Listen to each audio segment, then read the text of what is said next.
Hello and welcome to the Education Connection Day for the 30th Annual Midland Storytelling Festival. This program provides content for primary grades K through 3. Our tellers today are Laura Pershin Raynor of Ann Arbor, Michigan, and Willy Claflin of San Francisco, California. As you listen today, see if you can become story detectives and find out who are the main characters in the story. Then try to figure out, where do these stories take place? Are you ready to find those clues and stories? Well, let's go. Hello, I have a Bengali folk tale for you, a story from India about an old woman. And you might hear a new word in this story, tamarind. The old woman loves to eat the sweet, sour fruit called a tamarind.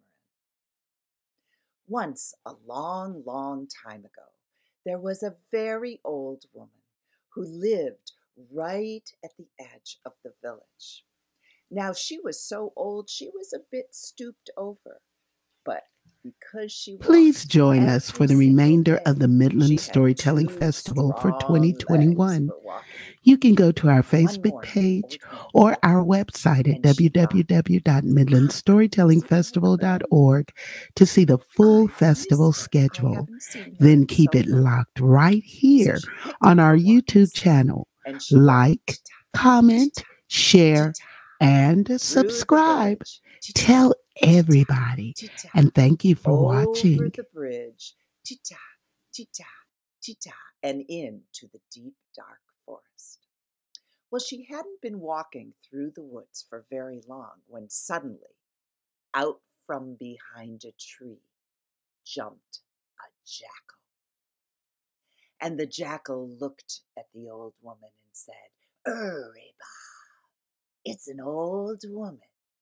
Old woman, I'm going to eat you." Well, the old woman began to shake.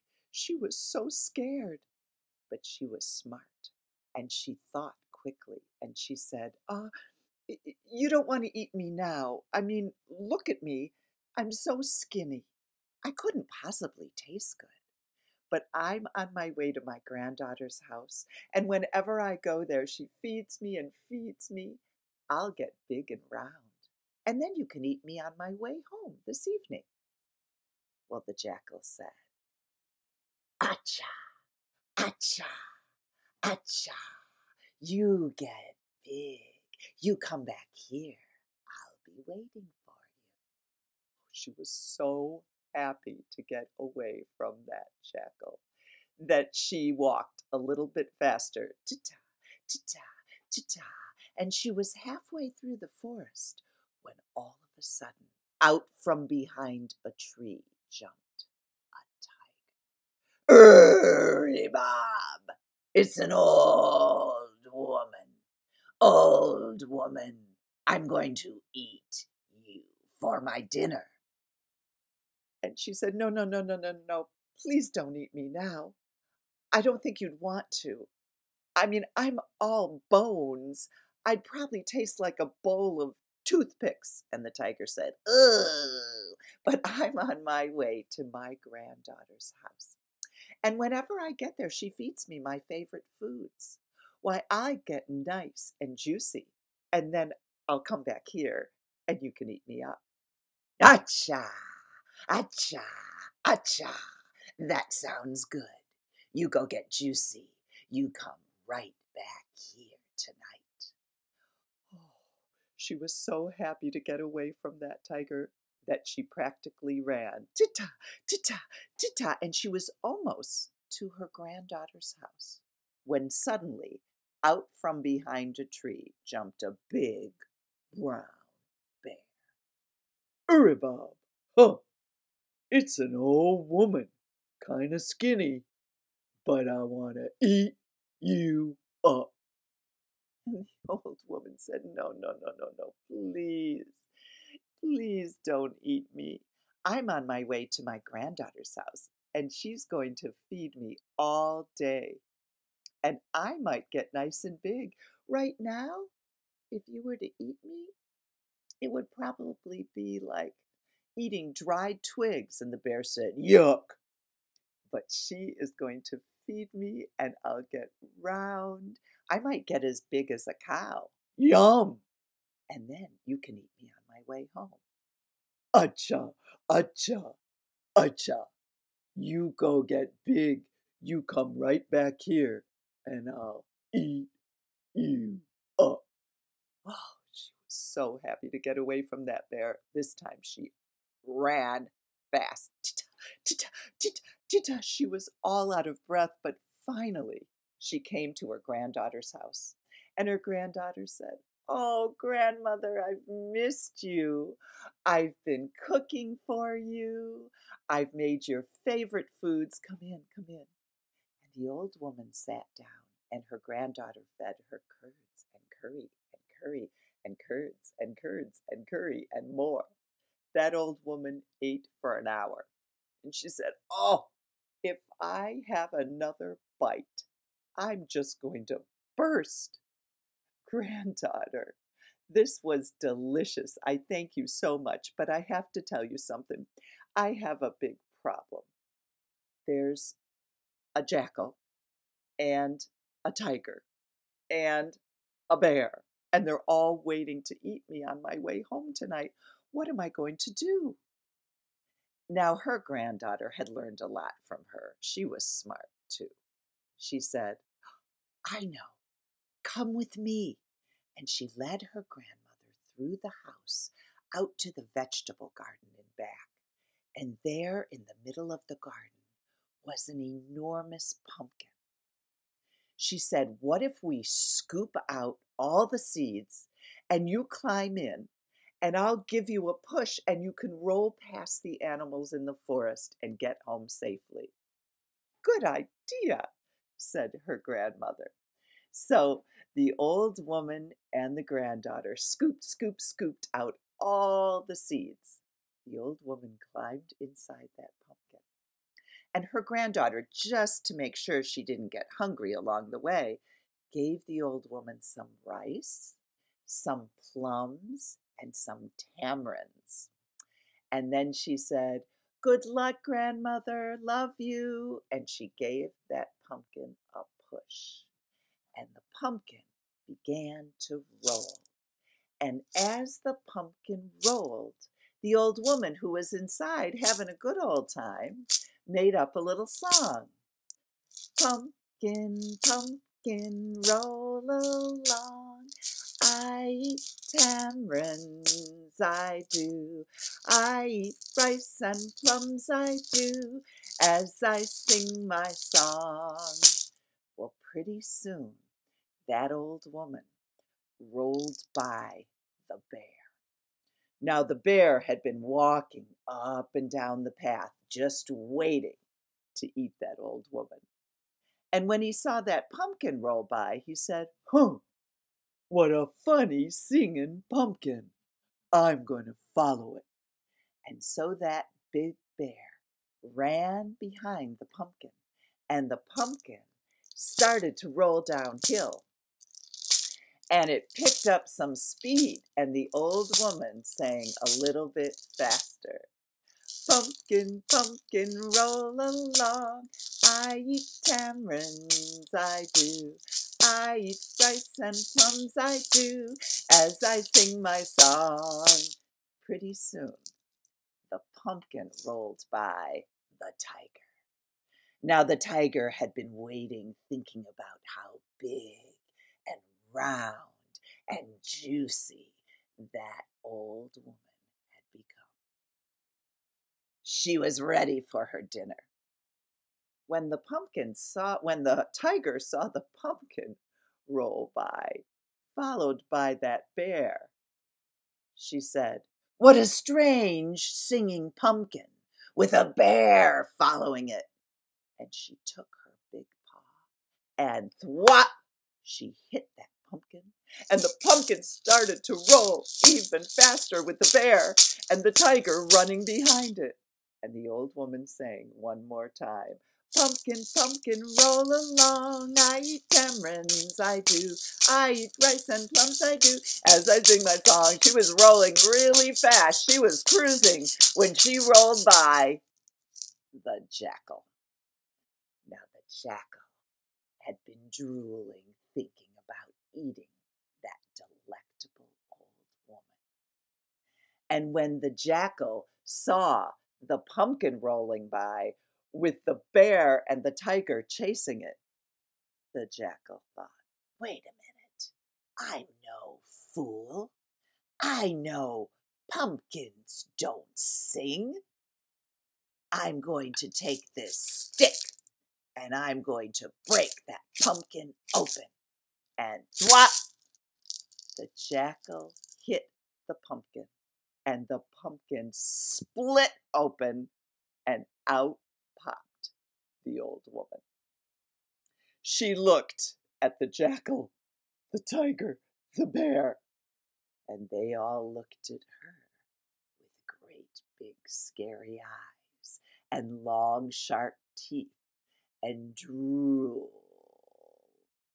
And the old woman said, hello.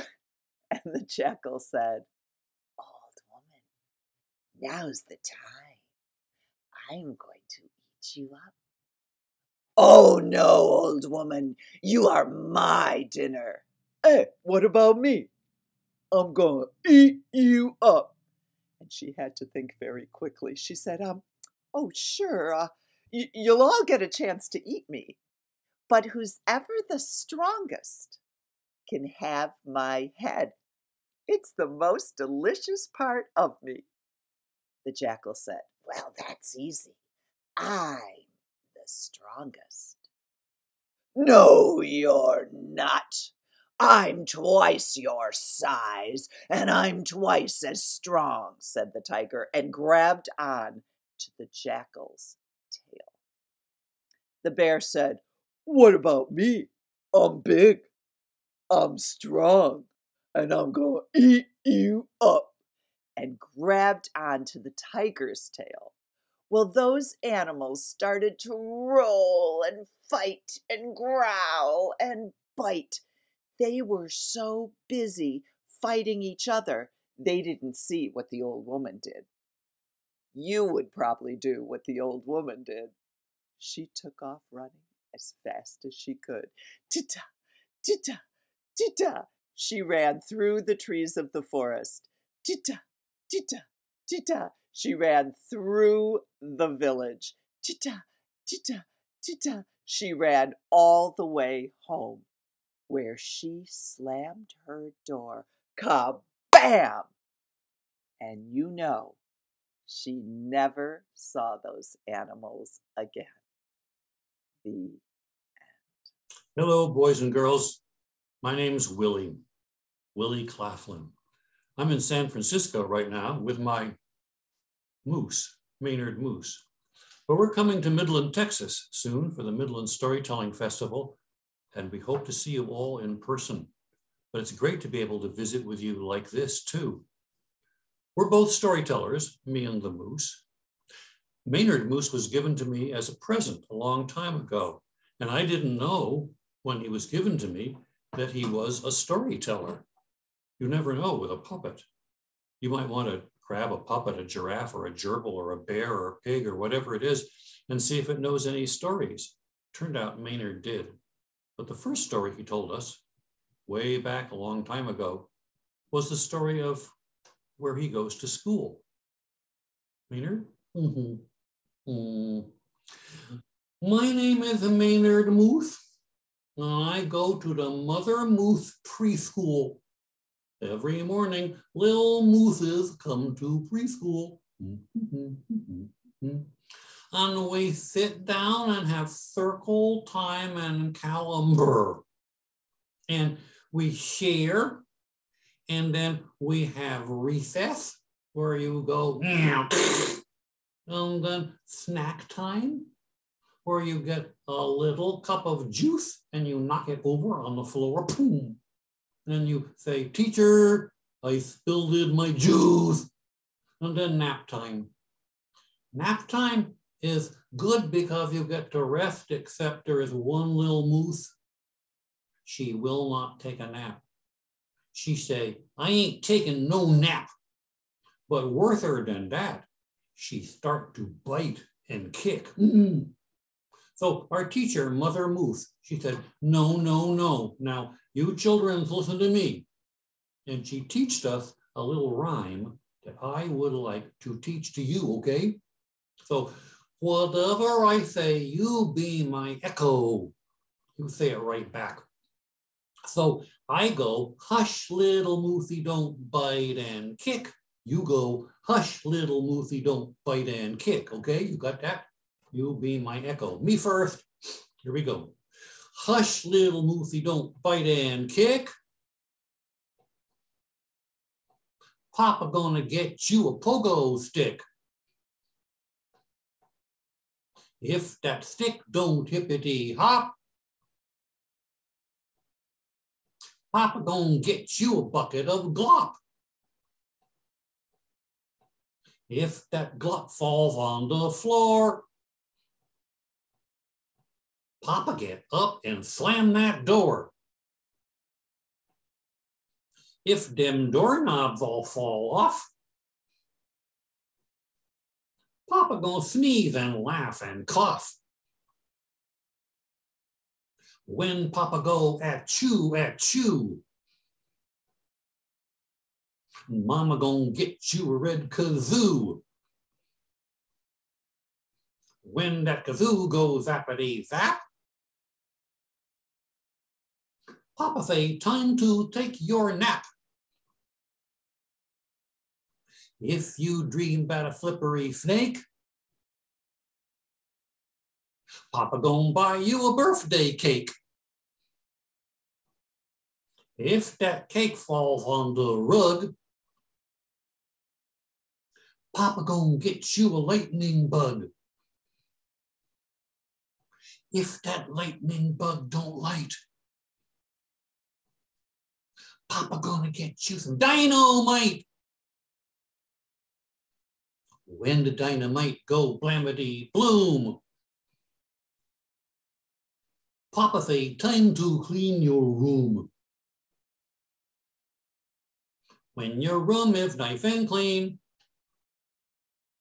Papa gonna get you a lima bean. If that bean runned off with a carrot, Papa gonna get you a great big parrot. If that great big parrot will squawk, Papa gonna get you a cuckoo clock. If that cuckoo clock runs down, you'll still be the loudest little baby in town. That was good. You are far away, but I would like to thank you for your participation. Please give yourself a big round of deep applause. Yay. Well, also at Mother Moose Preschool, we have stories like Turtle and Bunny. You know that one? Once upon a time, there was a turtle that go real slow. Boom, boom, boom. And a bunny that go real fast. Boing, boing, boing, boing, boing, boing, boing. And the bunny make fun of the turtle. I'm fast and you're slow. Nye, nye, nye, nye, nye, nye. This angrified the turtle and steam came out of her ears. Oh yeah, Bunny, you think you're so smart, Bunny. Well, Bunny, I challenge you to a race, Bunny. Oh, fine, swell, say the bunny. Sure, I'll race you. So, the very next morning at the starting line in their northern forest habitat, with the skink and the skunk and the vole and the mole and the porcupine and the white-tailed deer and the moose, set on your mark, get set, go. Off go the turtle. Boom, boom, boom. And off go the bunny. Boing, boing, boing, boing. and the bunny ran so fast that he win the race before the turtle hath even gone 2 feet. And the moral of the story is the fastest person wins the race. So learn to run fast. It's good for your body and good for your brain. Well, you may have noticed that Maynard's story about the tortoise and the hare, turtle and bunny, yes. Well, it's kind of like our story, but it has a different ending. That's the way it is with moose stories. Moose stories have different morals. They do. Do you want to tell another tale? No, first I want to hear about the goose. Oh, this is Maynard's favorite story. It's called Bunquilla Bung. And Maynard, yeah, I'm going to rest my face to hear this story. Then I come back. Okay, great. Thank you very much, my dear. You just have a seat over there. Maynard's favorite story, Bunquilla Bung, is actually a story that my father told me when I was very, very young. And it was the first story that got me interested in funny voices, speaking in funny voices. Anyway, the story goes like this. Well, first I should teach you the song because my father would tell me the story over and over and over again. I like to hear the same stories over and over and over and over again. And it had this little song. I'll teach you how it goes. I can't hear you, but I'll believe you're out there singing.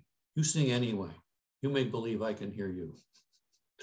So the tune goes like this. La-lay-loo, come quilla, bung, bung, bunquilla, bung.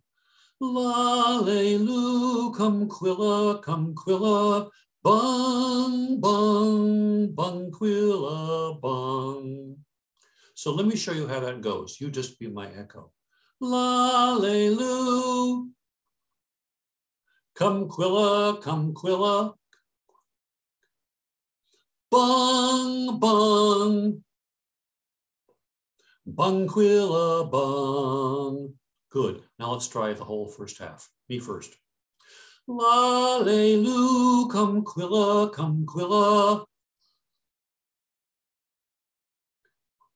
bung, bung, bunquilla, bung. And the whole thing goes like this. Me first, then you, then I'll tell you the story, because this is the name of the story. The name of the story is La-lay-loo, come quilla, bung, bung, bunquilla, bung. Try that with me. La-lay-loo, come quilla, bung, bung, bunquilla, bung. One more time. This time, take a great big breath of air before you sing. La-lay-loo, come quilla, bung, bung, bunquilla, bung. Once upon a time, my father used to say, once upon a time, there's this old man and an old woman, and they lived in a little house in the woods, and there was nothing to eat, and it was the middle of winter, it was cold, and the old woman said to the old man, would you go out in the woods, you shoot something, bring it home, I'll cook it for dinner. Okay, said the old man, sure. He took his gun, he went out into the woods looking around to shoot something. He couldn't find anything at all. Looked everywhere, couldn't find anything at all. None of the animals seemed to be out that day. But around noontime, he heard this strange song. Help me out here, okay? It went like this. La-lay-loo, come quilla, bung, bung, bunquilla, bung. He couldn't figure out where it was coming from. He looked behind a big old oak tree, and it wasn't there, not behind the big old rock. Finally, he figured it out. It was coming from straight up into the air. He looked up in the sky. There was a whole flock of geese all flying over the forest. They were all singing. La-lay-loo, come quilla, bung, bung, bunquilla, bung. Said the old man. That's pretty strange, but I don't care. I'm hungry. So he took his gun, aimed carefully, and he shot one of the geese. Well, he killed that goose. He killed it dead. It came right down out of the sky, and it landed right down there at his feet. He could tell it was dead because its feet were sticking straight up in the air. Also, it had little X's for eyeballs. But even though it was dead, it was still singing. Wallelu, come Quilla, bung, bung, bung, Quilla, bung. Quiet, said the old man, you're dead. He picked up the goose and he put it in his backpack, headed on home. He was walking through the woods when all of a sudden he realized that even though it was dead, stuffed inside his knapsack, it was still singing. Sounded kind of funny though, because it was all stuffed up inside there, you know. It sounded all muffled, sounded like the goose was singing with its mouth closed. Well,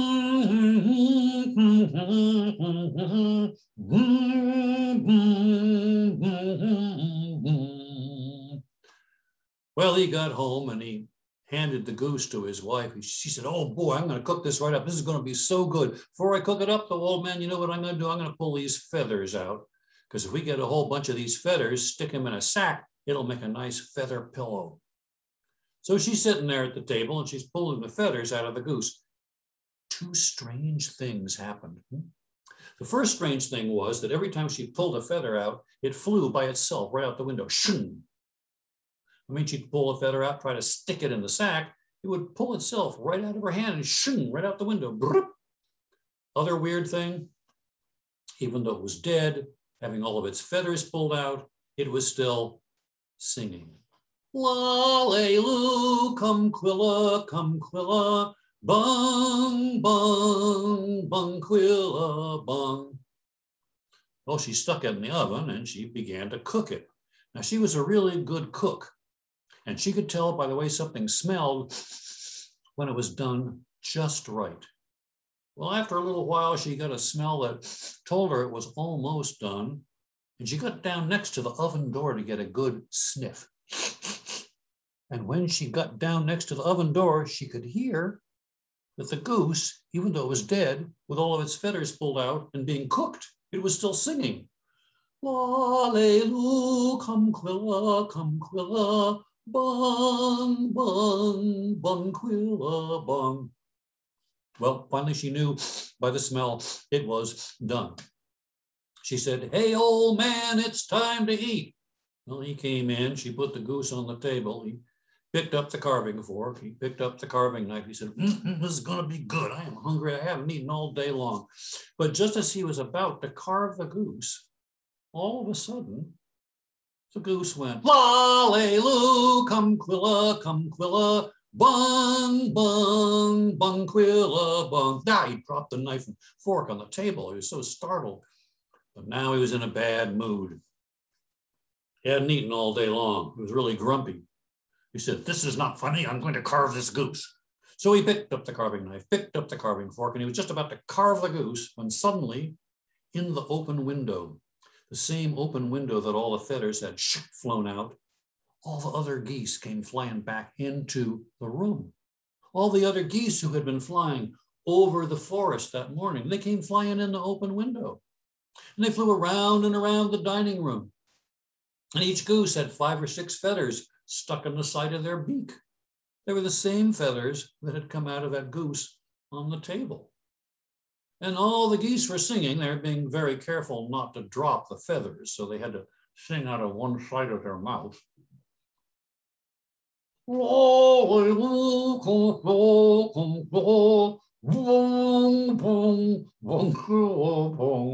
one by one, they flew down low over the table. And as they flew down low over the table, they stuck those feathers right back in that goose. And when that goose had all of its feathers stuck back in, it stood up on the table and it said, Lallelu, come Quilla, bung, bung, bung, Quilla, bung, and shoom, flew right out the window. All the other geese flew after it. Out the window, every single goose went flying out the window. 1, 2, 3, 4, 5, 6, 7, 8, 9, 10. Don't miss that one over there. 11, 12, 13, maybe 14, can't tell. Beautiful sunset over the mountains. My daddy used to say all they had to eat that night was a song. And I would always say, well, what's it supposed to mean? And my father would say, well, you've been very good. You sat there for a long time listening to the whole story. So I'm going to tell you the secret meaning of the song. The secret meaning is, la-lay-loo, come quilla, bung, bung, bung, quilla, bung. And I would say, that's not funny. You said you were going to tell me the magic meaning of the song, and all you did was sing the song again. My father said, okay, I'm sorry to tease you. I will tell you the magic meaning of the song, but only once. So make sure you're listening, okay? Here it is. The magic meaning, the secret meaning of that song is, la-lay-loo, come quilla, bung, bung, bung, quilla, bung. My favorite part of that story, where the goose sings with its mouth closed. Because I'd get up the next morning, my mom and my dad, they'd be fixing breakfast, and I'd come into the kitchen, and I'd go, my mother would say, Willie, you know, we can't understand you when you talk like that. And I would say,